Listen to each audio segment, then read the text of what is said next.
इस बुलेटिन के प्रायोजक हैं अर्थ डायग्नोस्टिक्स, लोककला मंडल, मधुबन, उदयपुर। नमस्कार, आप देख रहे हैं उदयपुर न्यूज। आपके साथ मैं हूं कृतिका चौबीसा। खबरों को विस्तार से जानेंगे। फिलहाल एक नजर अब तक की तमाम बड़ी खबरों पर। छोटे भाई की पत्नी से प्रेम का ऐसा बुखार चढ़ा कि सुपारी किलर के साथ मिलकर करवा दी हत्या। खूब काम आया डीएसटी के जवान प्रहलाद पाटीदार का मुखबिर या तंत्र, पत्नी सहित 7 गिरफ्तार। कोरोना के बढ़ते प्रकोप को रोकने के लिए बुलाई सभी वर्गों की आपात बैठक। 70 पार्षदों वाले भाजपा के बोर्ड से 30 पार्षदों ने ही दिखाई सक्रियता। पीने के पानी की समस्या से जूझ रहे हैं रहमान कॉलोनी के लोग, टैंकर मंगवाकर बुझाई जा रही है प्यास। और सहाड़ा उपचुनाव में सियासी राजनीति चरम पर, रालोपा सुप्रीमो बेनीवाल फिर दहाड़े।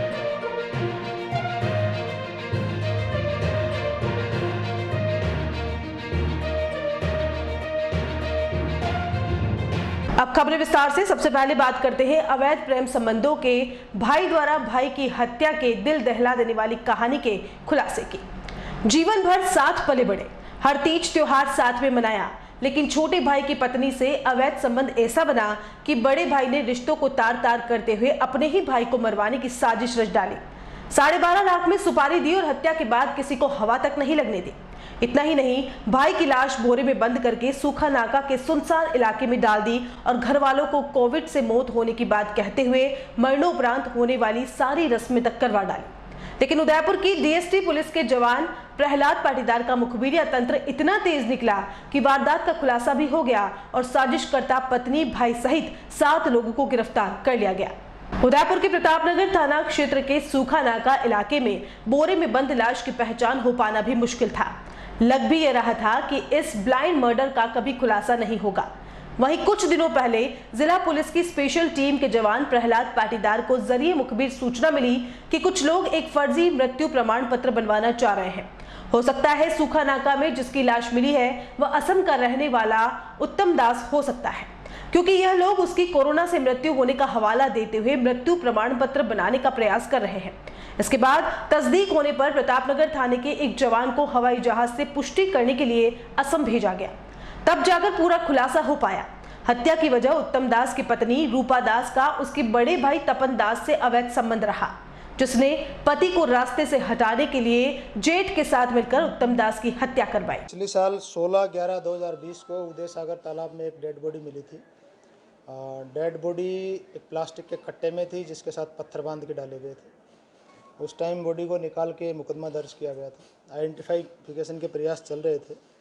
इसी बीच मुखबिर की सूचना मिली हमारे डीएसटी के जो जवान है प्रहलाद उसको, और उस सूचना को डेवलप किया। इन्फॉर्मेशन ये थी कि कोई व्यक्ति एक फर्जी प्रमाण पत्र मृत्यु बनवाना चाह रहे हैं।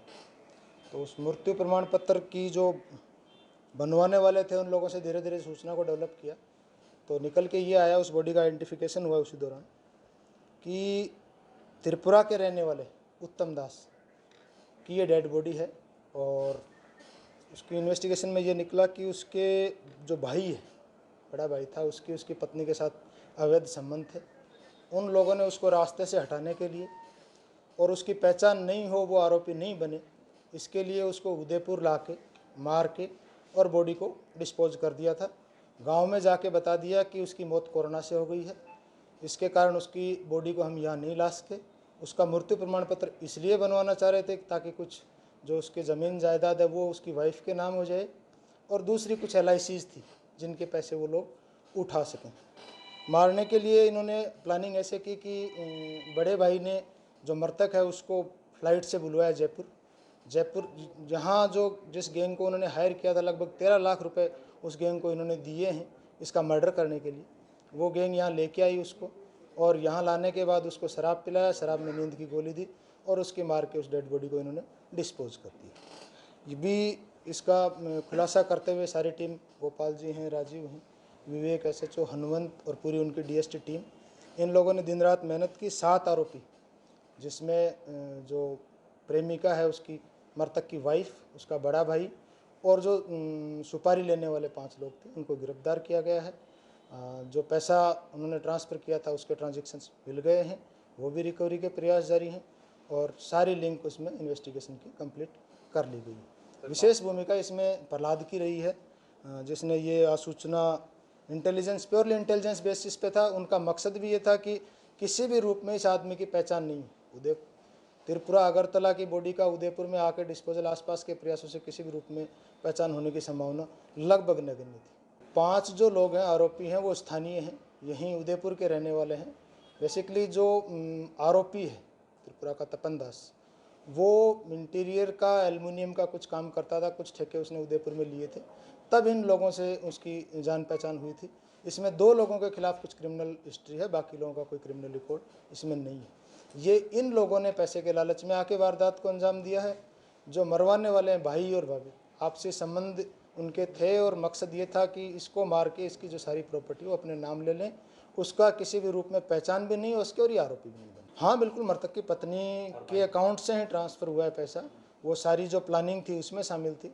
वहाँ जाने के बाद जब उसको पता चल गया तो लगभग 1 महीने बाद घर वालों को उन्होंने बताया कि कोविड हो गया और कोविड होकर उसकी उदयपुर में डेथ हो गई और बॉडी का वहाँ पे डिस्पोजल किया जा चुका है। उदयपुर में कोरोना बेकाबू होता देख जिला प्रशासन ने गुरुवार को सभी वर्गों की आपात बैठक बुलाई।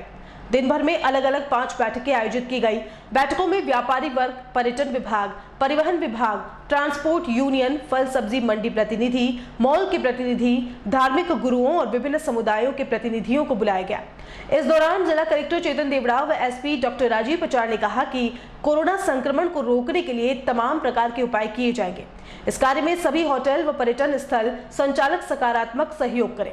सब मिलकर तय करें कि किस तरह से हम सब इस संक्रमण को रोकने के लिए अपनी जिम्मेदारी का निर्वहन करें। बैठक में कलेक्टर चेतन देवड़ा ने सभी से पूछा कि उनके यहाँ अन्य राज्यों से आने वाले लोगों की नेगेटिव RT-PCR ली जा रही है क्या। कई लोगों ने ना कहा तो कलेक्टर ने स्पष्ट किया कि हर आने वाले व्यक्ति की ID लें और नेगेटिव RT-PCR मांगे। इसके साथ ही उन्हें कोरोना प्रोटोकॉल की पालना के लिए निर्देश दें। उन्होंने कहा कि यदि कोई पर्यटक या यात्री निर्देशों की अवहेलना करता है तो तत्काल नजदीकी पुलिस स्टेशन या ADM सिटी को सूचित करें ताकि लापरवाही बरतने वाले के विरुद्ध मुकदमा दर्ज कर 15 मिनट में गिरफ्तार किया जा सके। प्रत्येक पर्यटक स्थल, होटल, मॉल, पार्क, शोरूम आदि में अन्य राज्य से आने वाले की नेगेटिव RT-PCR लेने को अनिवार्य बताया और ऐसा नहीं करने वाले संचालकों के विरुद्ध कार्रवाई की बात कही। कलेक्टर ने स्पष्ट किया कि कुछ लोगों की लापरवाही से बड़ी तादाद के लोगों का नुकसान किसी भी हाल में नहीं होने दिया जाएगा। उन्होंने लापरवाही बरतने वालों को चेताया कि या तो पूरी ईमानदारी से अपनी जिम्मेदारी का निर्वहन करें या लापरवाही का नुकसान भुगतने के लिए तैयार रहें। एसपी डॉक्टर राजीव पचार ने रात्रि कर्फ्यू की पालना सख्ती से कराने की प्रतिबद्धता दिखाई और सभी से आग्रह किया कि राज्य सरकार के निर्देशानुसार हर व्यक्ति से कोरोना प्रोटोकॉल की पालना करवाई जाए। बैठक में अन्य राज्यों से आने वाले पर्यटकों व यात्रियों की सैंपलिंग के लिए हेल्पलाइन नंबर उपलब्ध कराने, होटल एसोसिएशन द्वारा टीकाकरण कैंप लगाने, संक्रमण को रोकने, ऑटोमेटिक सैनिटाइजर डिस्पेंसर उपलब्ध कराने सहित सहमति बनी। बैठक में ADM city Ashok Kumar, ADM प्रशासन OP बुनकर, CMHO डॉक्टर दिनेश खराड़ी, पर्यटन उपनिदेशक शिखा सक्सेना व संबंधित अधिकारी मौजूद रहे। वैसे अभी रात 8 बजे से 6 बजे तक की कर्फ्यू के आदेश ही लागू रहेंगे। इसको बढ़ाने या घटाने का प्रयास जयपुर से ही आएगा। सभी मेरे व्यापारी बंधुओं, मैं तो एक बात निवेदन करना चाहता हूँ, मार्केट बंद से इसका कोई समाधान नहीं है। या फिर मार्केट बंद हो तो परमानेंट हो जाए 15 दिन, 20 दिन, महीना भर, एक दिन छोड़कर एक दिन बंद करवाना या रात्रि को 9 बजे बाद बंद करवाना, वो तो ऑलरेडी कर्फ्यू चल ही रहा है। मेरा आपसे हाथ जोड़कर निवेदन है कि जो नियम सरकार के द्वारा आए हैं उनको कड़ाई से फॉलो करना। अगर कोई व्यापारी, जैसे अभी आपने पिछले 15 दिनों के अंदर एक दुकानदार है, अगर नहीं मान रहा है तो उसको आपने दस्ता लगाकर सीज किया, वो बिल्कुल उचित है, हमारा कोई विरोध नहीं है। एक दुकान पर अगर 25 जन एकत्रित होकर अगर खाने की दुकान पर, चाट की दुकान पर अगर वो सोशल डिस्टेंसिंग का मेंटेन नहीं कर रहे हैं और मास्क का उपयोग नहीं कर रहे हैं, उस दुकान के खिलाफ आप कार्रवाई करें। लेकिन मेरा ऐसा निवेदन है, पूरे मार्केट को बंद करवाने से आर्थिक स्थिति व्यापारियों की पहले से बहुत खराब है, और ज़्यादा खराब हो जाएगी। व्यापारियों को हम भी निर्देशित करेंगे, हम भी समझाएंगे और आपकी तरफ से भी इस नियम को कड़ाई से पालना हो, इसमें कोई हमारी तरफ से समझौता नहीं। आज जैसे अभी भी मैं बड़ी मंडी की बात नहीं कर रहा हूँ, हमारे अध्यक्ष जी और सब बैठे हो, मैं तीज का चौक की बात कर रहा हूँ। आप वहाँ पर तीज का चौक में अगर चले जाएंगे किसी भी समय तो प्रशासन उसको भेज देता है, लेकिन वो तो ठेला वाला है, वह 9 बजे तक भी अपने ठेले पर 15-15 20 जगह को वहाँ पर एकत्रित करके रखता है। तो मेरा कहने का मतलब यही आपसे सुझाव है कि सख्ती के साथ में, कड़ाई के साथ में नियमों का पालन करवावें। अगर नियमों का पालन कड़े से नहीं कराएंगे तो ये हमारे लिए घातक है। ये कोई सोचता है कि नहीं मेरी दुकान खुल नहीं जाएगी और मैं 1 लाख रुपए कमा लूंगा 1 दिन के अंदर या 1 महीने के अंदर, और अगर जिंदगी नहीं बचेगी तो क्या फायदा निकलेगा। मेरा ये सुझाव है हुकूमत, लॉकडाउन की सीमा जो रात को कर्फ्यू की जो सीमा है 9 से सुबह 6 बजे, ये शाम को 6 से सुबह 6 की है, क्योंकि 6 बजे बाद ही जैसे ही ठंडक होती है, अभी गर्मी का मौसम है, लोग बाग घूमने फिरने और फालतू काम के लिए निकल जाते हैं। दूसरा मेरा ये सुझाव है आदरणीय एडमिनिस्ट्रेशन साहब से कि घंटाघर एसएचओ साहब को थोड़ा सा पाबंद करें कि वो मार्केट में घूमने और थोड़ी सख्ती से गाइडलाइन की पालना करें। हमारे वहाँ छोटी छोटी दुकानें हैं और उसमें संख्या बैठती है 10-15 कस्टमर एक साथ बैठे हुए हैं और मास्क किसी ने नहीं लगा रखा। जैसा मैं स्वयं भी राउंड करता हूँ, सबको बोलता भी हूँ कि आप मास्क लगाएं, पर सर अब वो कभी चली गई ना तो कोई वहाँ सैनिटाइजर है ना वहाँ कोई मास्क के लिए वो डर है उनके मन में। तो मेरा यही मानना है कि संपूर्ण लॉकडाउन नहीं करके इस 6 से 6 में भी अगर आप करते हैं तो काफ़ी कुछ कंट्रोल हो सकता है। धन्यवाद। हम उसमें 7:30 और 9 के बीच में जाए, जो बालाजी कह रहे हैं, ठेलों की संख्या कोविड के बाद 4 गुनी हो गई और उनको रोकने वाला कोई नहीं। दूसरा मेरा ये सुझाव है, बड़ा बाजार में ये सख्ती जरूर की जाए, पर पर्यटन स्थल है जहाँ फतेह सागर हैं, जो हम वहाँ पे नहीं जाएंगे तो भी चलेगा, पर वहाँ पे जिस तरह की संख्या बढ़ रही है फतेह सागर और पर्यटन स्थल पे, अभी आपका टूरिस्ट नहीं आ रहा है, तो मेरा ये कहना है कि 5 बजे के बाद वहाँ पे बिल्कुल रोकथाम कर देनी चाहिए। इससे भी हमारी जो भीड़ रहेगी और स्प्रेड नहीं होगा। आज की जो बैठक रही, इसमें आपने क्या कुछ सुझाव दिए और क्या कुछ मुद्दे पर बात हुई? भाई आज जो कलेक्टर साहब ने बैठक ली है, हमने होटल एसोसिएशन की तरफ से उन्हें पूरा आश्वस्त किया है कि सभी होटल्स वाले रिपोर्ट ले रहे हैं, बिना रिपोर्ट के तो नहीं ठहरा रहे हैं। हो सकता है 1 आध होटल को इसके लिए अपवाद हो, फिर भी हम प्रयास करेंगे। आने वाले सब टूरिस्टों की PCR रिपोर्ट लेंगे, उसके बाद ठहराएंगे। और शहर में किसी भी तरह की कोरोना के काल में मदद की ज़रूरत होगी, एसोसिएशन हर समय तैयार खड़ा है, तैयार रहेगा। सर एक सवाल ये कि लगातार कोरोना बढ़ रहा है, होटल इंडस्ट्री पहले भी काफ़ी नुकसान में रही, इस बार भी कोरोना का साया है, क्या कुछ देख रहे हैं मतलब आपने? देखो सर, होटल इंडस्ट्री के लिए तो ये बहुत ही भयानक स्थिति है। पिछली बार भी हम लोगों ने बहुत नुकसान उठाया और इस बार और ज़्यादा नुकसान उठाने की स्थिति है। कारण क्या है, अभी शादियों का सीज़न है, सभी होटल्स में अच्छी बुकिंग थी, वो इस कोरोना की वजह से निरस्त हो गई है। तो अभी तो हमारी तो सरकार से एक ही मांग है कि जैसे भी वो होटल इंडस्ट्री को सहयोग करें और इलेक्ट्रिसिटी बोर्ड में जो हमारा फिक्स चार्ज है उन्हें माफ़ किया जाए। की मांग की आपने होटल इंडस्ट्री को लेकर? टाइम रिलैक्सेशन के लिए बोला है और होटल स्टाफ जितना भी है हमने रिक्वेस्ट करी है राइटिंग में कि होटल स्टाफ को फ्रंट लाइन वर्कर्स की तरह ट्रीट करके सबके वैक्सीनेशन कराया जाए, एज लिमिट हटा के, क्योंकि सबसे ज़्यादा गैस के संपर्क में होटल स्टाफ आ रहा है, उनकी सेफ्टी के लिए। चित्तौड़गढ़ जिले में हर वर्ष की तरह इस वर्ष भी रंगतेरस धूमधाम से मनाए गए। कोरोना के नियमों को खुलकर धज्जियां उड़ाते हुए डुंगला क्षेत्र में जमकर होली खेली गई। बच्चों से लगाकर बूढ़ों तक ने खूब रंग गुलाल उड़ाई। कस्बे सहित आसपास के क्षेत्रों में होली के बाद रंगतेरस पर ही होली जैसा माहौल देखा जाता है। क्षेत्र में धुलंडी पर्व पर होली का रंग कम देखा जाता है, लेकिन रंगतेरस पर क्षेत्र में होली का भरपूर माहौल रहता है। कस्बे सहित क्षेत्र के छोटे छोटे गांव में रंगतेरस पर जहां दिन में रंग गुलाल व पानी के साथ होली खेली जाती है, वहीं रात्रि में नेजा, गुगरा सहित कई खेल खेले जाते हैं। सदियों से चली आ रही परंपरा के अनुरूप क्षेत्र के बिलोदा गांव में भूतों के नाम से घूघरा खेला जाता है, जिसमें युवाओं के साथ ही बुजुर्ग भी बढ़ चढ़कर हिस्सा लेते हैं।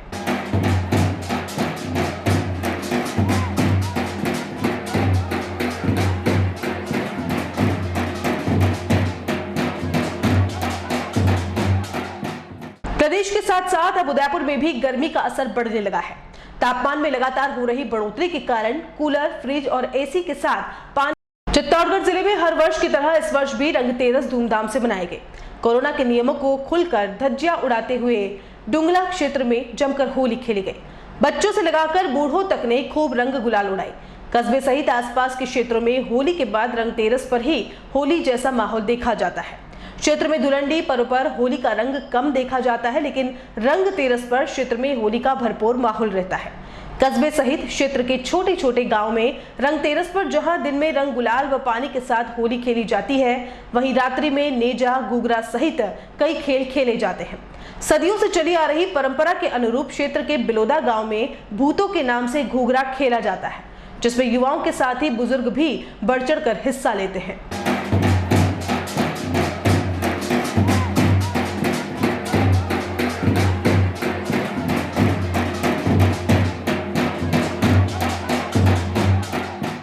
प्रदेश के साथ साथ अब उदयपुर में भी गर्मी का असर बढ़ने लगा है।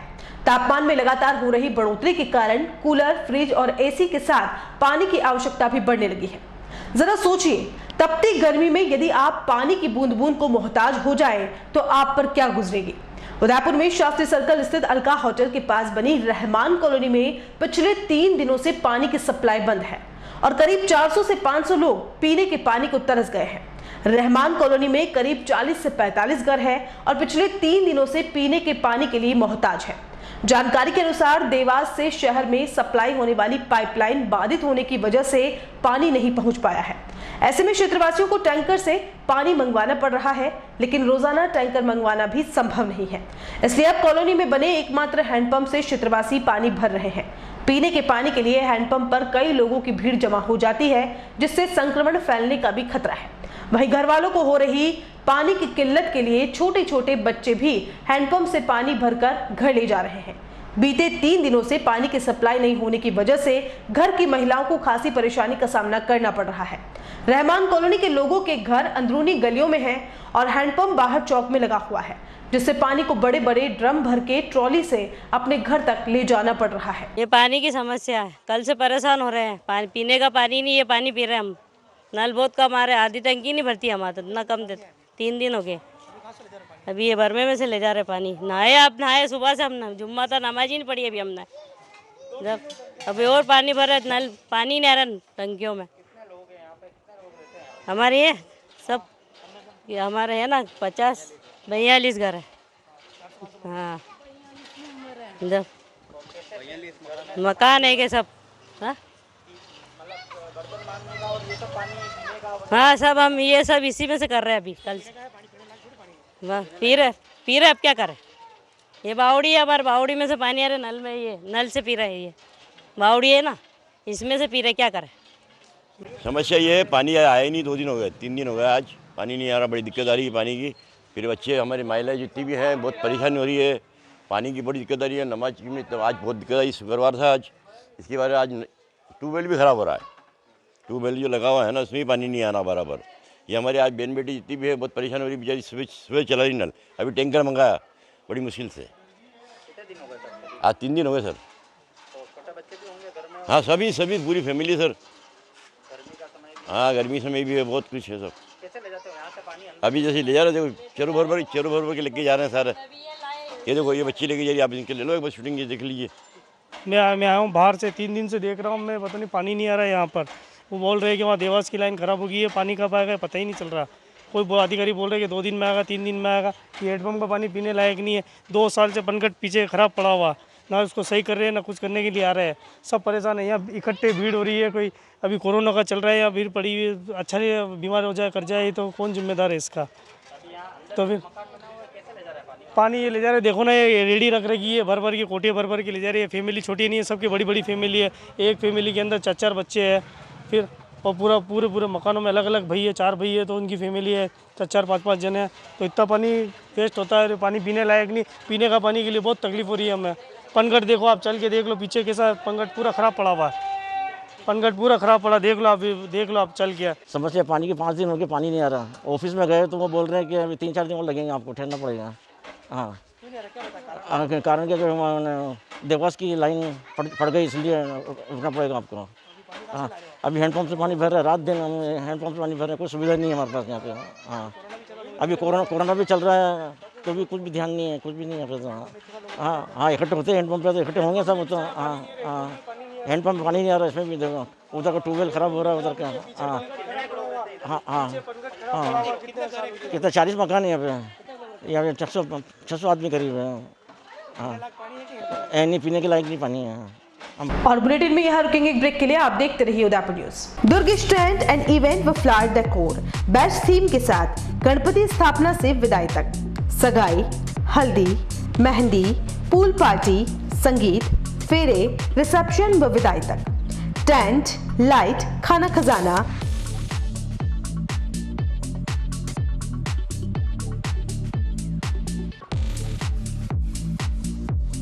कैटरिंग, फ्लावर डेकोर, बैंड, घोड़ी, डोली, पालकी, बग्गी, लवाजमा, दुल्हन entry, shehnai,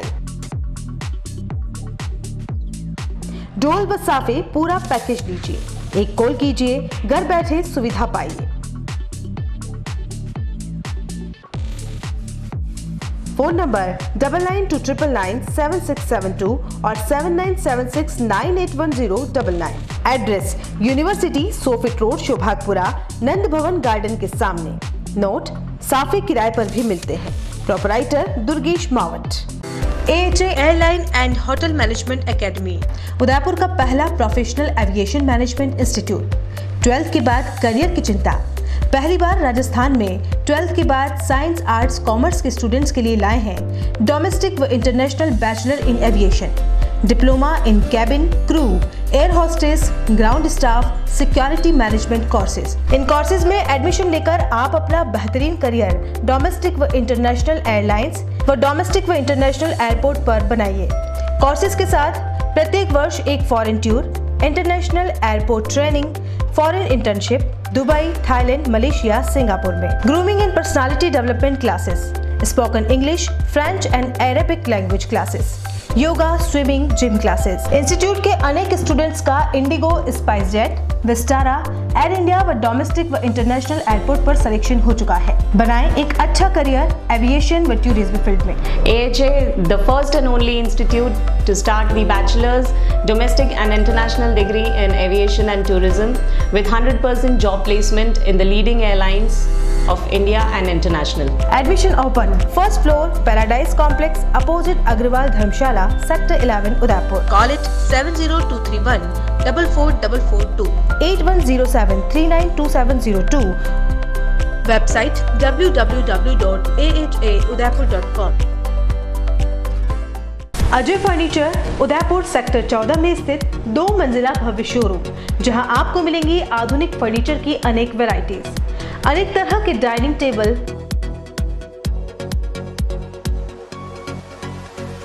sofa set, double bed with mattresses, अलमारी, मंदिर स्थान, प्लास्टिक चेयर्स और सभी तरह के ऑफिस फर्नीचर्स।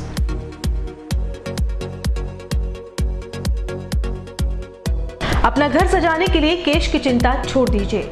अजय फर्नीचर और बजाज एवं HDFC बैंक साथ लेकर आए हैं 0% डाउन पेमेंट और 0 ब्याज और बिना किसी प्रोसेसिंग फीस के आसान ऋण योजना। हॉस्पिटल, होटल्स, कॉलेज, कॉर्पोरेट और सभी तरह के गवर्नमेंट और नॉन गवर्नमेंट इंस्टीट्यूट्स पर फर्नीचरों के विशेषज्ञ।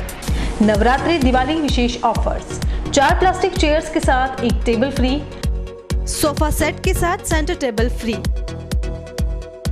कोरोना वॉरियर्स के लिए विशेष डिस्काउंट। एक बार पधार कर सेवा का मौका अवश्य दें। Address D1 near community centre, sector 14, हिरन मगरी, उदयपुर। कॉल अस 8233206262।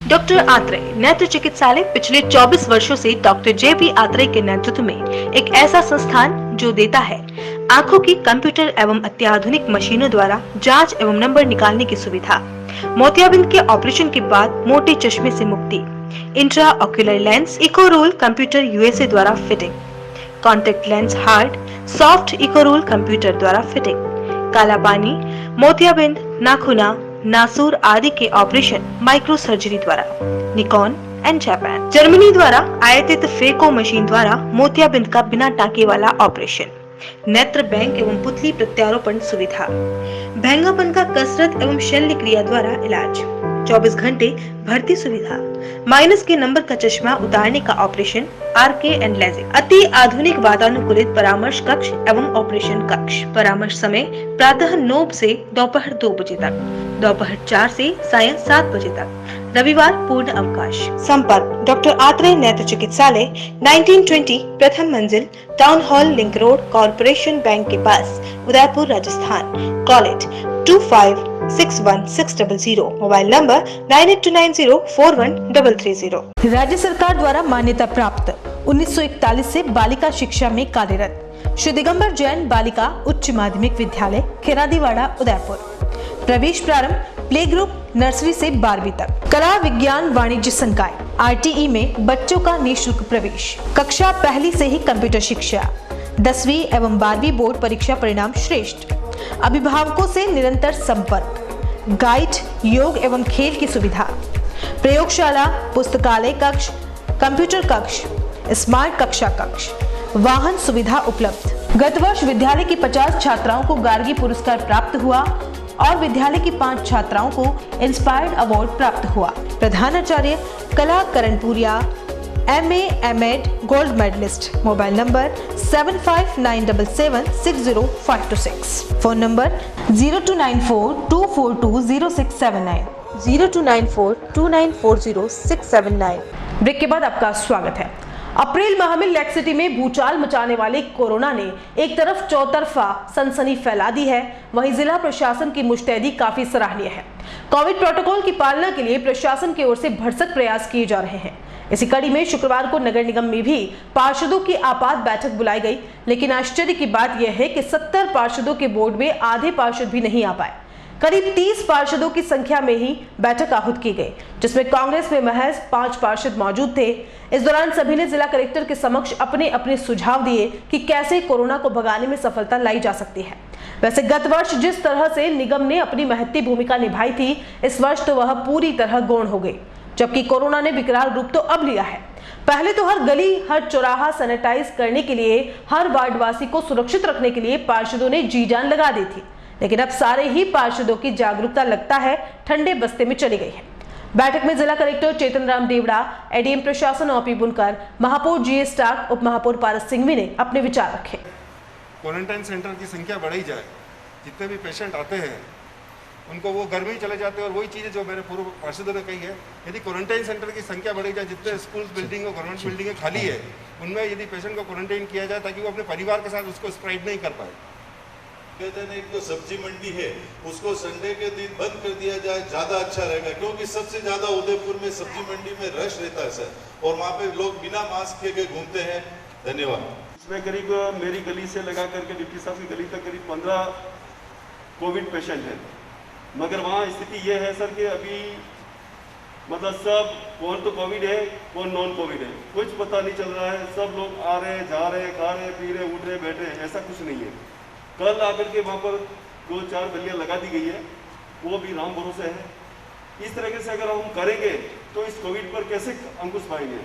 पहले पूर्व में क्या होता है, कहीं पर भी कोविड आते थे तो हम एक बार एक स्टिकर चस्पा करते थे कि इस घर के अंदर कोविड पेशेंट है, तो उसको सावधानी करके लोग कोई भी अपने आप को सावधान महसूस करता था। मगर आज ऐसा स्थिति है नहीं, बड़ी विकट परिस्थिति है। और हमने जैसे लॉकडाउन किया है रात का, तो रात के अंदर आप कहीं पर भी जाएंगे रात को 11 बजे 12 बजे तो आराम से लोग आ रहे, जा रहे, घूम रहे। तो ऐसी स्थिति को हम कैसे पार पाएंगे, कृपया हमें ध्यान दें। और अच्छी व्यवस्था आप द्वारा जिला प्रशासन द्वारा दी जा रही है। मैं सदन से चाहूँगा कि आप जिला प्रशासन के लिए ताली बजाकर अभिनंदन करें। बहुत अच्छी सुविधा है आपकी, लेकिन कुछ कमियां हैं जो हमारे पार्षद मित्र भी बताई है। एक समस्या ये है कि जब हमारा कोविड टीकाकरण चल रहा है, जहाँ अपने सेंटर हमने बनाए हैं, रजिस्ट्रेशन की इतनी भारी दिक्कत है। जहाँ आपका कंप्यूटर वाला खड़ा बैठा है, वहाँ पर वो एक रजिस्ट्रेशन करने में कम से कम 10 मिनट लग रहे हैं। हो गई बात अरविंद जी, अरुण जी ने बोल दी थी ये बात। तो इसके लिए संबंध में कोई आप फ्रीक्वेंसी बढ़े तो उसे बढ़ाएं, या रजिस्टर का आप करें तो रजिस्टर में नोट करके कराएं। अभी मेरे यहाँ जो समस्या आई थी, रजिस्टर में उन्होंने लिखने से मना कर दिया था। मैंने यहाँ CMHO साहब को उसकी जानकारी दी थी। इसमें जो भी सुधार हो वो करें। शहर के अंदर कोविड बहुत बढ़ता जा रहा है। इसके लिए हम सब नगर निवासियों को ध्यान रखना पड़ेगा कि जिस तरह एक घायल शेर होता है और वापस थोड़ा वो सांस लेता है, वो स्थिति हमारे यहाँ हो गई है कि कुछ टाइम कोरोना हमारे यहाँ ढीला पड़ गया और हम भी ढीले पड़ गए हैं। हमको ढीला नहीं पड़ना है, तो ज़्यादा अटैक करेगा हमको कोरोना। में बहुत ज़्यादा सावधान रखनी है, और सावधानी का मतलब ये कि डिस्टेंसिंग रखना, मास्क ज़रूर पहनना, कहीं पर भी हमको मास्क को हटाना नहीं है। घर जाकर के वापस हमको मास्क को हटाना है, इसका ध्यान रखें। और बाज़ार के अंदर अन्य से कहीं घूमे नहीं, ट्रेवल नहीं करें, ये आपको चिंता से मेरे को कहना है। आज कलेक्टर साहब के निर्देशानुसार हम सब यहाँ पर सब पार्षदों को बुलाया और उन्होंने कलेक्टर साहब ने भी आज जो सबको हमारे पार्षदों को एक तरह से उदयपुर के सब लोग हैं प्रशासक दृष्टि से इन सबको इन्होंने संबोधन किया और ये जो बातें बताई और ध्यान रखने के लिए कोविड के लिए, इसलिए मैं जिला प्रशासन को भी विशेष करके कलेक्टर साहब का मैं बहुत बहुत आभारी हूँ। धन्यवाद। पर्यटन क्षेत्र पे आते हैं उस क्षेत्रों के लिए किस तरह की पाबंदी? ये वो व्यवस्था हम कर देंगे, शिवजी साहब कहेंगे वहाँ पर हम और सेंटर खोलेंगे, या तो हमारे नगर निगम की बिल्डिंग में उसको दे देंगे या खुद से हमारे सामुदायिक भवन है वहाँ पर भी हम इसके सेंटर खोल देंगे। किस तरह की बैठकों का दौर आयोजित किया गया? उदयपुर में कोरोना के संक्रमण की रोकथाम करने के लिए जन भागीदारी पहले से बहुत अच्छी है, उसको और बढ़ाने के लिए आज सुबह से बैठकों का आयोजन किया जा रहा है। सुबह 10 बजे हमने जितने भी होटल एसोसिएशन के लोग हैं, टूरिस्ट प्लेसेस के लोग हैं, उन सब के साथ एक बैठक करी थी। 11 बजे हमने एक बैठक जो ट्रांसपोर्टर्स हैं, चाहे बस ऑपरेटर हैं, ट्रक ऑपरेटर्स हैं, ऑटो हैं, उन लोगों के साथ एक बैठक करी। और ये तीसरी बैठक हमने अभी नगर निगम में, नगर निगम के जितने भी पार्षद हैं, आदरणीय मेयर साहब और डिप्टी मेयर साहब की मौजूदगी में बैठक करी है। नगर निगम के पार्षद जो 70 हैं, पूरे नगर में, पूरे उदयपुर शहर में बहुत सक्रियता से इसमें काम कर रहे हैं। उनके द्वारा टीकाकरण शिविरों का भी आयोजन किया जा रहा है और लोगों में जन जागरूकता फैलाने का काम भी बहुत अच्छे से किया जा रहा है। उसको स्केल अप करने की ज़रूरत है, थोड़ा और बढ़ाने की ज़रूरत है। ये बात करने के लिए और उनका आह्वान करने के लिए ये बैठक आयोजित की गई है। और मुझे खुशी है कि सारे पार्षदों ने ये लक्ष्य लिया है कि उनके हर वार्ड में कम से कम 1000 लोगों का टीकाकरण वो अगले 3 दिन में करा लेंगे। साथ में मास्क वितरण का काम भी उनके द्वारा किया जाएगा और जनता में अवेयरनेस का कैंपेन भी उनके द्वारा जो चलाया जा रहा है उसको और मजबूती से किया जाएगा। तो ये सारे समन्वित प्रयासों से ही हम उदयपुर ज़िले में कोरोना संक्रमण को रोक पाएंगे, उसी की एक कवायद की जा रही है। सर दौर काफ़ी चल रहा है, लोग कह रहे हैं कि 600 आ रहे हैं, 700 आ रहे हैं। देखिए, जितने पॉजिटिव केसेज आ रहे हैं उन सबकी डेली रिपोर्ट हमारे CMHO द्वारा मीडिया को दी जा रही है और वो अधिकृत तौर से नियमित रूप से दी जा रही है। इसलिए लोगों को उस अधिकृत रिपोर्ट पर ही ध्यान देना चाहिए, किसी तरह की अफवाहों पर नहीं जाना चाहिए। सर, कर्फ्यू का समय बढ़ाने की कोई स्थिति बन रही है? अभी तो हमने कर्फ्यू का समय 2 घंटे परसों ही बढ़ाया था, अभी ऐसी कोई स्थिति नहीं है।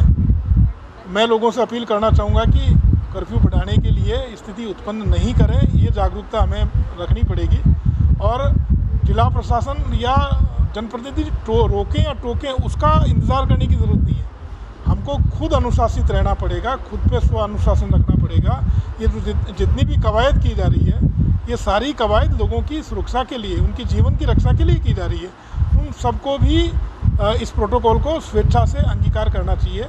मुझे बहुत खुशी है कि उदयपुर में 80% से ज़्यादा लोग मास्क लगा रहे हैं, पर सोशल डिस्टेंसिंग की पालना हम नहीं कर पा रहे हैं, भीड़ का हिस्सा हम बनते हैं, जिसकी वजह से संक्रमण फैलता है। इन सब चीज़ों को ध्यान रखने की ज़रूरत है। मैं अपील करूँगा उदयपुर की सारी जनता से कि इन चीज़ों का ख्याल रखें। सर, बहुत सारे सुझाव आए, कब तक लागू हो जाएंगे? देखिए, बहुत सारे सुझाव आए थे, उनमें बहुत सारे को तो अमली जामा पहना दिया गया है। बाकी के लिए मैंने कहा है कि उन पर अगले 1-2 दिन में सारी कार्रवाइयाँ हो जाएंगी। सर, 9 बजे तक का टाइम है, उदयपुर कल मैंने फ़ोन भी किया था, 11 बजे 11:30 बजे बंद हुआ है। देखिए, मैं यही तो आपको कह रहा हूँ कि हम सबको खुद आगे आके इन सारे आदेशों की अनुपालना करनी होगी। और पुलिस और जो हमारे प्रशासनिक अधिकारी हैं वो लगातार शहर में कर्फ्यू के टाइम में गश्त करते रहते हैं। आपने जो एरिया बताया उस पर विशेष निगरानी आज रखवाई जाएगी और अगर ऐसी कोई स्थिति पाई जाती है तो उनके खिलाफ सख्त से सख्त कार्रवाई की जाएगी। प्रदेश के भीलवाड़ा जिले की सहाड़ा विधानसभा उपचुनाव में आरएलपी प्रत्याशी बद्रीलाल जाट के समर्थन में आयोजित आम सभा में बोलते हुए आरएलपी सुप्रीमो सांसद हनुमान बेनीवाल ने यहां तक कह दिया कि उनके जच गई तो वो डीजे को लोकसभा के अंदर लेकर चले जाएंगे, थाने में ले जाकर डीजे बजाएंगे, उन्हें कोई रोक नहीं सकता। बेनीवाल यही नहीं रुके, उन्होंने कहा कि भीलवाड़ा के अंदर किसी में दम नहीं है जो हनुमान बेनीवाल की सभा से डीजे को उठा सके, अगर हिम्मत है तो उठा के दिखाए। बेनीवाल सहाड़ा विधानसभा के गंगापुर में आरएलपी प्रत्याशी बद्रीलाल जाट के समर्थन में प्रचार करने आए थे। सभा को आरएलपी के प्रदेशाध्यक्ष व भोपालगढ़ विधायक पुखराज गर्ग, राजसमंद से उम्मीदवार प्रहलाद खटाना, पार्टी महिला मोर्चा के प्रदेशाध्यक्ष स्पर्धा चौधरी, युवा मोर्चा के प्रदेश अध्यक्ष रणदीप सिंह, प्रदेश महामंत्री उम्मेदाराम बेनीवाल व छूटन यादव, प्रदेश उपाध्यक्ष राजू राम खोजा, प्रदेश प्रवक्ता राजपाल चौधरी व रोहित गुर्जर सहित कईयों ने सभा को संबोधित किया। पीतलिया के सवाल पर बेनीवाल ने कहा कि धौलपुर के अंदर तो डाकुओं का आतंक है, मगर भीलवाड़ा में राजनीतिक डाकुओं का आतंक है। उन्होंने आतंक फैलाया और पीतलिया का फार्म उठवा दिया। वसुंधरा के सवाल पर उन्होंने कहा कि जब तक वसुंधरा है तब तक भाजपा से गठबंधन नहीं करूंगा। मेरे भाई जो पुलिस के जवान खड़े हैं, इनको भी कहना चाहता हूं, क्या कांग्रेस को हराने का ठेका लिया आपने? यहाँ पे जो मेरे डीजे रोक रहे थे, आप राजस्थान में कोई डीजे नहीं रोकता हमारे। और ज्यादा दिमाग खराब मेरा हो गया तो मैं अभी थाने के अंदर ले जाकर डीजे बजाऊंगा, फिर क्या करूंगा? ये बात अभी समझ लेना कि मैं चलते चलते हैंग हो जाता हूं और आप भाग में छूटो जाते। आपके चाहे मुख्यमंत्री हाउस से संदेश आए और चाहे मोदी जी के वहां से आए, हनुमान बेनीवाल तो इसी तरह राजस्थान के अंदर पहले तो लाल बत्ती लगा के कानून की धज्जियां उड़ाते हुए घूमा था 5 साल। वसुंधरा मेरी बत्ती नहीं उतार सकी। भीलवाड़ा के अंदर किसी में दम नहीं कि हनुमान बेनीवाल के कार्यक्रम के अंदर डीजे नहीं आने दे। अगर आपको लगता है चुने तो स्वीकार करते हो तो सामने डीजे पड़े, उनको जब्त करके दिखा दे, पुलिस करिए। डीजे के बिना मेरा भी मन नहीं लगता। डीजे जब बजता है तभी मुझे जोश आता है। और मैं तो ये चाहता हूं कि मैं डीजे को लोकसभा के अंदर लेके चला जाऊं। मैं विधानसभा तक तो डीजे लेके चला गया था और मेरी अगर इच्छा हो गई तो लोकसभा के अंदर भी डीजे ले जाने से मुझे देश की सरकार भी नहीं रोक सकती। इसलिए अपना अपना काम करो। देखिए, धौलपुर के अंदर तो डाकुओं का आतंक है और भीलवाड़ा और साड़ा के अंदर राजनीतिक डाकुओं का आतंक है। वो राजनीति के सारे चंबल के बीड़ों की तरह आतंक उन्होंने फैलाया और पितलिया जी का फार्म उठवा लिया। इससे ज्यादा शर्मनाक बात क्या होगी? वसुंधरा के खिलाफ रहूंगा। इस जन्म के अंदर वसुंधरा और हनुमान बेनीवाल का कोई समझौता नहीं होगा। मेरा जब गठबंधन बीजेपी कार्यालय के अंदर हुआ था तो मैंने गृह मंत्री जी से बात रखी थी कि मैं गठबंधन जब भी करूंगा जब वसुंधरा कार्यालय के अंदर नहीं बैठेगी, इसको बाहर निकालो पहले, और ये करके ही गठबंधन करें। आपको सब बातें पता है कि हनुमान बेनीवाल ने गठबंधन अपनी शर्तों पर किया और साड़ा और भीलवाड़ा के अंदर किसी को डरने की आवश्यकता नहीं। और ज्यादा 3-5 अगर नेता और ये अधिकारी करेंगे तो उनको ठीक भी कर देंगे साड़ा के। भाजपा प्रदेश अध्यक्ष सतीश पूनिया ने कहा कि सहाड़ा विधानसभा उपचुनाव में कई दावेदार थे, लेकिन पार्टी के केंद्र ने सर्वे करवाकर योग्य उम्मीदवार को टिकट दिया। जिसको टिकट नहीं मिलता है उसकी भावनाएं आहत होती हैं, मगर पार्टी का विरोध नहीं करना चाहिए। यदि कोई भी ऐसा करता है तो उसके खिलाफ कार्रवाई की जाती है। पीतलिया जब भाजपा में शामिल हुए उन्हें टिकट देने की कोई बात नहीं हुई थी। उनके द्वारा नाम वापसी लेना कोई प्रोपेगेंडा नहीं है, लेकिन जो खेल रचा रहा है वह सब कांग्रेस पार्टी का है। हमने कभी उन्हें धमकाया या उनके प्रतिष्ठान पर छापे नहीं मारे। नाम वापसी से कांग्रेस को अपनी गणित बिगड़ती दिखी। यह कांग्रेस ही है जो आपदा में अवसर तलाशती है। ये बात उन्होंने सहाड़ा विधानसभा के गंगापुर में चुनावी सभा के बाद पत्रकारों से वार्ता करते हुए कही। इससे पूर्व बूथ अध्यक्ष और शक्ति केंद्र प्रभारी सम्मेलन आयोजित हुआ। पूनिया के साथ ही सांसद सीपी जोशी, सुखबीर सिंह जौनपुरिया, जिलाध्यक्ष राधुलाल तेली, जालोर विधायक जोगेश्वर गर्ग, अविनाश गहलोत, प्रदेश मंत्री श्रवण बागड़ी, बूथ प्रबंधन प्रभारी हरिहर पारिक और जिला प्रमुख बरजी बाई ने भी सभा को संबोधित किया। कोरोना को लेकर पूनिया ने कहा कि कुछ सरकार खोटी, कुछ कम खोटे, कुल मिलाकर चुनाव करवाना मजबूरी है। शादियों में तो प्रतिबंध लगाया जा सकता है, मगर यहाँ तो वोटों का खेल है। लोग बुलाने पर भी पड़ते हैं तो बिना बुलाए भी आते हैं। शादियों में तो प्रतिबंध लगवाया जा सकता है, मगर यहाँ तो वोटों का खेल है। लोग बुलाने भी पड़ते हैं तो बिना बुलाए भी आते हैं। इसमें कोई भी प्रोटोकॉल नहीं निभा सकता है, मगर हम फिर भी लोगों से आह्वान करते हैं कि कोरोना गाइडलाइन को समाज में बनाए रखना चाहिए। 2018 में पीतलिया जी चुनाव लड़े, बागी के तौर पे लड़े और ये प्रचारित हुआ कि पीतलिया जी चुनाव लड़े इसलिए बीजेपी चुनाव हार गई। मीडिया में, सोशल मीडिया में, जनमानस में ये साबित हो गया पीतलिया जी चुनाव लड़ेंगे तो बीजेपी को नुकसान होगा। कांग्रेस पार्टी ने एडी चोटी का जोर लगाया। हम लोगों ने पीतलिया जी को ये निवेदन किया था और जब वो पार्टी में आए थे तो बिना कंडीशन के आए थे, उसमें टिकट की शर्त नहीं थी। उन्होंने कहा कि मैं पार्टी में शामिल होना चाह रहा हूँ पार्टी जैसा उचित निर्णय लेगी मैं पार्टी के निर्णय का सम्मान करूंगा। कालांतर में उन्होंने नामांकन किया, उनको पार्टी ने, हम लोग जब समझाइश करते हैं तो वार्ड पंच कोई खड़ा होता है तो उसको भी समझाने के लिए बात करते हैं। ये सारा कांग्रेस ने रचा प्रोपोगेंडा था, कोई किसी किस्म का एविडेंस नहीं है कि उनको कोई धमकाया गया, डराया गया, छापे मारे गए, लेकिन इस तरीके से बहुप्रचारित किया गया। उसके बाद की घटना जो थी, जब उन्होंने वापस ले लिया तो मुख्यमंत्री जी को फिक्र हुई, उन्होंने अपने चुनाव के प्रबंधकों को कहा कि तुम्हारे मैनेजमेंट में कौन सी कमी रही कि पीतलिया जी ने विड्रॉ कर लिया। यानी कि कांग्रेस की सीधी सीधी गणित इससे बिगड़ती दिखाई दे रही थी, इसलिए उन्होंने प्रतिष्ठा का प्रश्न बनाया और इसलिए कि इसको बीजेपी को बदनाम कैसे करें, पीतलिया जी को डिफेम कैसे करें, इस किस्म की चर्चाएं हुई। मुझे लगता है कि ऑडियो और वीडियो की जो घटना हुई है भीलवाड़ा जिले में भी यूनिक है, ऐसी घटनाएं कम होती हैं, पर उनकी वापसी के बाद ये सारी चीज़ें खत्म हो गई थी। उसके बाद उनका फिर ऑडियो आ गया, तो ये एक अनवरत सा सिलसिला है। तो मुझे लगता है कि उनके नामांकन वापस लेने के बाद तमाम चीज़ें खत्म हो गई थी। जो आरोप लगे उन आरोपों में कोई दम नहीं था, कोई प्रमाण नहीं था। इस तरीके की पॉलिटिकल गॉसिप अक्सर होती है, लेकिन हमारा मकसद है कि वो आए मेरे यहाँ, उन्होंने अपना वीडियो जारी किया, इस बात से भी उन्होंने कहा कि मैंने स्वेच्छा से लिया है। ऐसा होता है तो कांग्रेस आपदा में अवसर ढूंढ रही थी जिसमें वो सफल नहीं हुई, इसलिए सीधे सीधे ये कांग्रेस की सियासत थी। जो चिट्ठी लिखी गई उसके बारे में उन्होंने इनकार किया और इस चिट्ठी के बारे में भी जब अवसर आएगा तब भी ये खुलासा करेंगे कि वो चिट्ठी किसने लिखी, क्यों लिखी और कब लिखी गई और किसने वायरल की, इसका भी आपको थोड़े दिन में पता लगेगा। कुल मिलाकर ये सारी जो ऑडियो वीडियो और चिट्ठी की जो सियासत थी कांग्रेस की थी और कांग्रेस पूरे तरीके से उसमें विफल हुई थी। देखिए, कुछ लोग खोटा, कुछ लोहार खोटा, कुछ तो कानून खोटा, कुछ कोरोना खोटा, कुछ सरकार खोटी और कुछ हम खोटे और कुछ आप खोटे।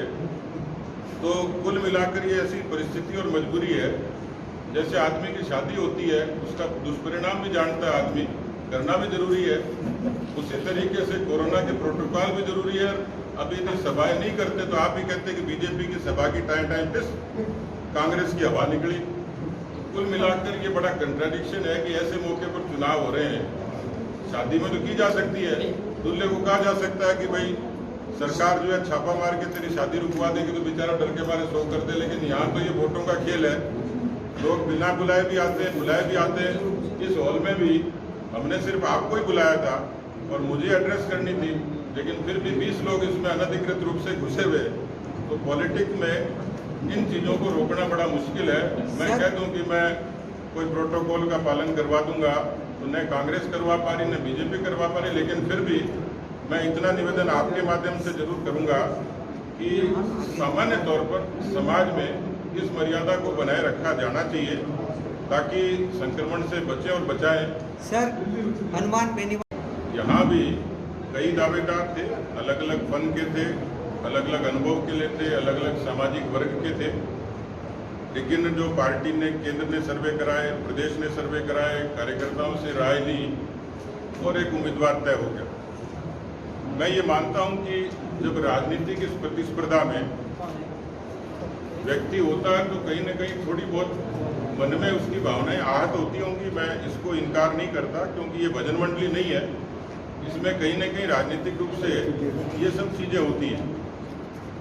फिर भी हम ये अपील सबको ही करते हैं कि पार्टी को ज़रूरत है, कांग्रेस का हारना जरूरी है, बीजेपी का जीतना जरूरी है, पार्टी के साथ आइए। अब पार्टी का अपना सिस्टम है, कोई व्यक्ति पार्टी का विरोध करेगा उस पर हमारी निगाह है, छोटा हो या बड़ा हो। जो ये चाहेगा कि बीजेपी हार जाए और अवसर मिल जाए, ये किसी के साथ ही नहीं होगा। अवसर पर विचार उसी का करेंगे कि सीट जीतेगी। इसलिए किसी किस्म की कोई बूथ का अध्यक्ष हो चाहे राष्ट्रीय अध्यक्ष हो, वो भी पार्टी के खिलाफ कोई अनुशासनहीनता करेगा तो हम उसका इलाज करेंगे, उसके बारे में चर्चा करेंगे, बात करेंगे। संभाग के चित्तौड़गढ़ जिला मुख्यालय पर एक गारमेंट शोरूम में आग लगने से अफरा तफरी का माहौल हो गया। शहर के महाराणा प्रताप सेतु मार्ग पर स्थित गौतम गारमेंट्स के शोरूम में अचानक आग लग गई। जिले के रंगतेरस का पर्व होने से छुट्टी होने के कारण बाजार बंद थे। इसी बीच गौतम किड्स वियर और साड़ियों के शोरूम में अचानक धुआं निकलने लगा। वहां से गुजरने वाले लोगों ने देखा और निगम को सूचना दी। देखते ही देखते बंद शटर में से आग के लपटे निकलने लगे। कुछ ही देर में नगर परिषद की दमकल भी मौके पर पहुंच गई। दुकान में धुआं भर जाने के कारण अंदर जाना मुश्किल हो रहा था। वहीं सूचना मिलते ही पुलिस भी मौके पर पहुंची। करीब आधे घंटे तक 5 दमकलों की मदद से आग पर काबू पाया गया। गनीमत यह रही कि आग पास की दुकानों में नहीं फैली, वरना काफी बड़ा नुकसान हो सकता था। जिले के सलूंबर कस्बे में प्रशासनिक अधिकारियों ने कार्रवाई करते हुए शुक्रवार को कोरोना गाइडलाइन की अवहेलना पर एक इलेक्ट्रॉनिक्स की दुकान और एक ऑटो गैरेज को सीज किया गया।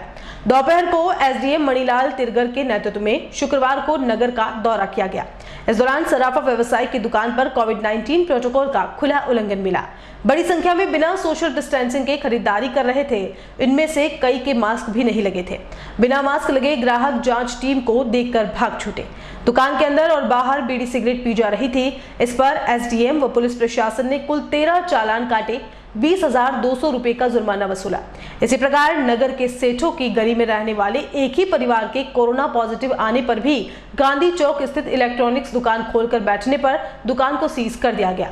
सलूंबर नगर में निरीक्षण में सोशल डिस्टेंसिंग और मास्क के प्रोटोकॉल की पालना नहीं हो रही थी। वहीं व्यापारी की दुकान पर 2 गज दूरी का पालना करना तो दूर, एक दूसरे से सटकर बैठे थे। क्षमता से अधिक ग्राहकों की उपस्थिति पर एसडीएम ने संचालक से सवाल किया तो कोई संतोषजनक जवाब नहीं दिया। इसके बाद व्यापारियों के चालान आगे से कार्रवाई करने के निर्देश दिए। इस दौरान एसडीएम मणिलाल तिरगर, तहसीलदार नारायण लाल जिनकर, पुलिस उपाधीक्षक सुधा पलावत, विकास अधिकारी विशाल छिपा, नायब तहसीलदार श्याम सिंह चारण सहित पुलिस जाब्ते के साथ कार्रवाई की गई। प्रदेश में पेट्रोल व डीजल पर सर्वाधिक वेट लगाने के विरोध में पेट्रोलियम डीलर्स एसोसिएशन राजस्थान के आह्वान पर भिलवाड़ा में भी 10 अप्रैल को सभी पेट्रोल पंप सांकेतिक रूप से बंद रहेंगे। पेट्रोल पंप सुबह 6 से रात्रि 12 बजे तक बंद रहेंगे, जिसके कारण शुक्रवार को पेट्रोल पंपों पर वाहनों में पेट्रोल भरवाने वाले ग्राहकों की भीड़ लगी हुई थी। भिलवाड़ा जिले में करीब 200 पेट्रोल पंप बंद रहेंगे। इस वजह से करीब 2 करोड़ रुपए का नुकसान होगा। भिलवाड़ा पेट्रोलियम डीलर्स सोसाइटी के अध्यक्ष जाकिर हुसैन ने कहा कि राजस्थान सरकार ने प्रदेश में 36% वेट लगा के रखा है। पेट्रोल और डीजल के भाव आसपास के प्रदेशों से करीब 10 रुपए ज्यादा महंगा है। ऐसे में आसपास के प्रदेशों से पेट्रोल और डीजल की तस्करी हो रही है। इस वजह से सांकेतिक हड़ताल कर रहे हैं। पेट्रोल भरवाने आई युवती मुस्कान ने कहा कि पेट्रोल और डीजल महंगा होने से हमारे घर का बजट गड़बड़ा गया है। पेट्रोल पंप की हड़ताल से हमें भी काफी परेशानी होगी। यदि कहीं अर्जेंट जाना हो तो कैसे जाएंगे? देखिए, भीलवाड़ा जिले में लगभग 200 पेट्रोल पंप अभी की हालात में चालू हैं और शहर में तकरीबन 25 से 30 पेट्रोल पंप रनिंग में है। चूंकि राज्य सरकार का वेट 36% है, जो कि लगभग भारत में सर्वाधिक स्तर पर वेट की अभी जो लगा रखा है वो सबसे ज़्यादा है। और पंजाब और हरियाणा और दिल्ली से हम लोग कंपैरिजन करें, इसकी तुलना करें तो लगभग 9 से 10 रुपए लीटर डीजल हमारे राजस्थान में महंगा है और भीलवाड़ा में तकरीबन 9 से 9.5 रुपए लीटर ज़्यादा महंगा है। हम लोगों की मांग ये है कि हमारी जो वेट दर है डीजल पेट्रोल पर वो पंजाब, हरियाणा या दिल्ली जो भी है उसके बराबर की जाए। इस वजह से अब ट्रांसपोर्टर हुए या दूसरे जो भी लोग हुए वो आसपास के राज्यों से तस्करी करके डीजल पेट्रोल यहाँ लाके राजस्थान लाके बेच रहे हैं। उससे राज्य सरकार को भी राजस्व का बहुत बड़ा नुकसान हो रहा है। कल होने वाली स्ट्राइक में तकरीबन पूरे राजस्थान में 60,000 पेट्रोल पंप बंद रहेंगे और तकरीबन 34 करोड़ का रेवेन्यू लॉस एक दिन में होने की संभावना है। जिसमें मैं बता दूं, भीलवाड़ा में जहां लगभग 7 लाख लीटर डीजल पेट्रोल प्रतिदिन सारे पंपों में बिकता है और तकरीबन इतने ही 6.5 से 7 करोड़ रुपए तकरीबन बिक्री होती है। और मैं समझता हूं कि रेवेन्यू लॉस भी इसमें आप देख लीजिए तकरीबन 2 से 2.5 करोड़ रुपए 2 करोड़ रुपए करीब रेवेन्यू लॉस इससे ये देखा जा रहा है कि आम लोगों को बहुत दिक्कत हो रही है। वही लोग जिनकी आमदनी बहुत कम है, जो अपना घर का खर्चा बहुत मुश्किल से चला रहे हैं, उनको बड़ी दिक्कत है क्योंकि बाकी जगहों से हमारे यहाँ राजस्थान में पेट्रोल 9 रुपये महंगा है। तो तो हम भी वो 9 रुपये एक्स्ट्रा क्यों दें? ये सबसे बड़ी प्रॉब्लम है। और अगर ऐसा ही चलेगा, गवर्नमेंट किस लिए बनाते हैं? ताकि वो हमारे प्रॉब्लम को सुलझाए, ना कि हमारी प्रॉब्लम बढ़ाए। और अभी कोरोना की स्थिति में वैसे भी खर्चा बहुत मुश्किल से निकाला जा रहा है, और उसके ऊपर से पेट्रोल की महंगाई का तो और वो कहते हैं ना कि और डूब जा रहा है इंसान इसमें। कल जो हड़ताल लगी, इससे आप कैसा देखते हैं? इससे हड़ताल का ये है कि अब लोगों को सबसे पहले बाकी सारे अपने इम्पोर्टेंट काम छोड़ के पहले पेट्रोल भराना पड़ेगा। पेट्रोल भराने के बाद उसके अलावा बहुत सारे इम्पोर्टेंट काम होते हैं, तो पहले यहाँ पे आए हो, फिर कोरोना के देखते हुए जो सोशल डिस्टेंसिंग रखनी है वो भी नहीं रख पाएंगे। अभी आप देख ही सकते हो कितनी भीड़ हो ही रही है यहाँ पे, कहाँ सोशल डिस्टेंसिंग की। चैत्र नवरात्र महोत्सव 13 अप्रैल से प्रारंभ हो रहा है। श्री जोगणिया माता शक्तिपीठ प्रबंध एवं विकास संस्थान कार्यालय में 7 अप्रैल को प्रशासनिक मीटिंग की गई। कोविड-19 की रोकथाम हेतु राज्य सरकार द्वारा जारी नई गाइडलाइन व दिशा निर्देशों को संस्थान के सदस्यों व प्रबुद्ध जनों से अवगत करवाया गया। संस्थान के सदस्यों ने राज्य सरकार द्वारा जारी कोविड-19 के दिशा निर्देशों की सख्ती से पालना करने का निर्णय लिया। श्रद्धालुओं द्वारा मंदिर में प्रसाद व श्रृंगार सामग्री ले जाने पर पूर्ण प्रतिबंध रहेगा। श्रद्धालुओं को केवल दर्शन ही करने होंगे। इसी के साथ स्टेज प्रोग्राम और मेले के आयोजन नहीं होंगे।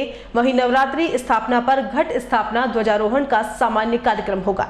शतचंडी यज्ञ, गायत्री, पुष्पचरण, हनुमान मंदिर में पाठ नई गाइडलाइन के अनुसार किए जाएंगे। कोरोना गाइडलाइन की पालना हेतु संस्थान द्वारा संपूर्ण परिसर सहित मंदिर में लगातार सैनिटाइज किया जाएगा। श्रद्धालुओं को बिना मास्क मंदिर परिसर में प्रवेश नहीं दिया जाएगा। इस अवसर पर जोगणिया माता पुलिस चौकी इंचार्ज राधेश्याम व जोगणिया माता शक्तिपीठ प्रबंध एवं विकास संस्थान के उपाध्यक्ष सूरजमल मीणा, कार्यकारी अध्यक्ष सत्यनारायण जोशी, राम सिंह चुंडावत, लाल सिंह परिहार, बालूलाल सुथार, रमेश गुर्जर, प्रेमचंद धाकड़, राम सिंह, शंकरलाल धाबाई आदि उपस्थित थे। भिलवाड़ा में कोरोना के बढ़ते संक्रमण के चलते लोगों के टीकाकरण को लेकर श्री महावीर नवयुवक मंडल ने पहल करते हुए शिविर लगाया। 2 दिवसीय शिविर में 45 वर्ष या इससे अधिक आयु वर्ग के व्यक्तियों को टीका लगाया जा रहा है। करीब 1000 से अधिक व्यक्तियों का टीकाकरण इस शिविर में किया जाएगा, जिसमें पहले दिन 200 से अधिक व्यक्तियों को निःशुल्क टीके लगाए गए। मंडल के अध्यक्ष हेमंत बाबेल ने कहा कि कोविड संक्रमण के बढ़ते रोगियों को देखते हुए पहली बार शहर के शांति भवन में निःशुल्क कोविड वैक्सीन टीकाकरण शिविर लगाया है, जिसमें सरकार की गाइडलाइन के अनुसार 45 वर्ष से अधिक व्यक्तियों को टीके लगाए जा रहे हैं, जिससे कोरोना संक्रमण से सुरक्षित किया जा सके। युवक मंडल सेवा संस्थान द्वारा भिलवाड़ा शहर में शांति भवन के प्रांगण में पहली बार वैक्सीनेशन कैंप लगाया जा रहा है। इसमें 45 से अधिक वर्ष वाले व्यक्ति ही वैक्सीनेशन लगवा सकते हैं, और वह ये कैंप सर्व समाज के लिए है। और भिलवाड़ा शहर के सर्व समाज के सभी युवा वर्ग, प्रौढ़ वर्ग से हम अपील करते हैं कि आकर शांति भवन में वैक्सीनेशन कैंप लगाएं। कोविड से मुक्ति इससे मिलेगी, और हम यही चाहते हैं ज़्यादा से ज़्यादा कि अधिक से अधिक लोग इससे लाभान्वित हों। और ये सर्व समाज के लिए इसलिए रखा गया है कि शांति भवन सिटी के बीच नज़दीक पड़ता है सेंटर, और अधिक से अधिक हमें अनुग्रहित करें, और इसके बारे में जो कोरोना चल रहा है अभी उससे इससे तो निजात मिले, और इससे कभी आप डरे नहीं, आप सुरक्षित हो, और इसका कोई साइड इफेक्ट नहीं है। और लगभग अभी 1000 का टारगेट है 2 दिन में, आज व कल 2 दिन शिविर चले गए, और लगभग 1000 का टारगेट था, अभी 200 लगभग पूरे हो चुके हैं।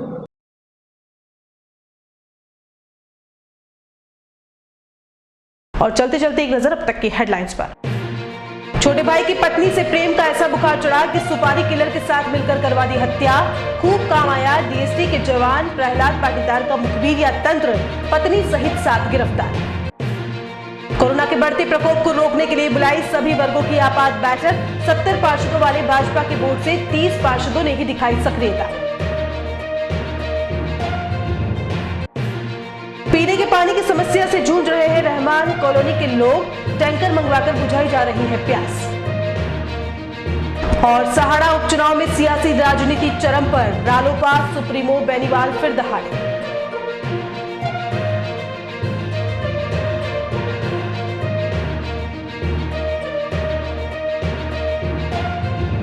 उदयपुर न्यूज के बुलेटिन में फिलहाल इतना ही। शहर की तमाम हलचल से आपको आगे भी रूबरू करवाते रहेंगे। फिलहाल इजाजत दीजिए कृतिका चौबीसा को, और खबरों के लिए देखते रहिए उदयपुर न्यूज। नमस्कार।